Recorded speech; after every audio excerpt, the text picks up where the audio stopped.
اور ہم نے انسان کو مٹی کے خلاصے سے پیدا کیا ہے، پھر اس کو ایک مضبوط اور محفوظ جگہ میں نطفہ بنا کر رکھا، پھر ہم نے نطفے کا لوتھڑا بنایا، پھر لوتھڑے کی بوٹی بنائی، پھر بوٹی کی ہڈیاں بنائیں، پھر ہڈیوں پر گوشت پوست چڑھایا، پھر اس کو نئی صورت میں بنا دیا۔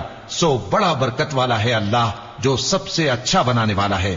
پھر اس کے بعد تم مر جاتے ہو، پھر قیامت کے روز اٹھا کھڑے کیے جاؤ گے، اور ہم نے تمہارے اوپر کی جانب 7 آسمان پیدا کیے، اور ہم خلقت سے غافل نہیں ہیں۔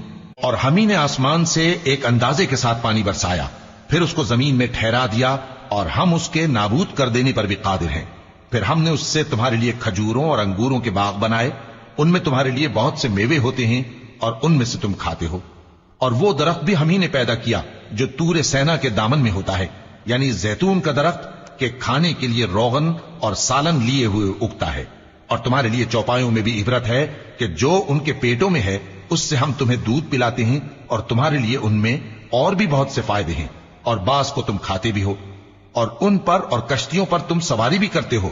اور ہم نے نوح کو ان کی قوم کی طرف بھیجا تو انہوں نے ان سے کہا کہ اے قوم، اللہ ہی کی عبادت کرو، اس کے سوا تمہارا کوئی معبود نہیں، تو کیا تم ڈرتے نہیں؟ اس پر ان کی قوم کے سردار جو کافر تھے کہنے لگے کہ یہ تو تم ہی جیسا آدمی ہے، تم پر بڑائی حاصل کرنی چاہتا ہے، اور اگر اللہ چاہتا تو فرشتے اتار دیتا۔ ہم نے اپنے اگلے باپ دادا میں تو یہ بات کبھی سنی نہیں، اس آدمی کو تو دیوانگی کا عارضہ ہے، تو اس کے بارے میں کچھ مدت انتظار کرو۔ نوح نے کہا کہ پروردگار، انہوں نے مجھے جھٹلایا ہے، تو میری مدد کر۔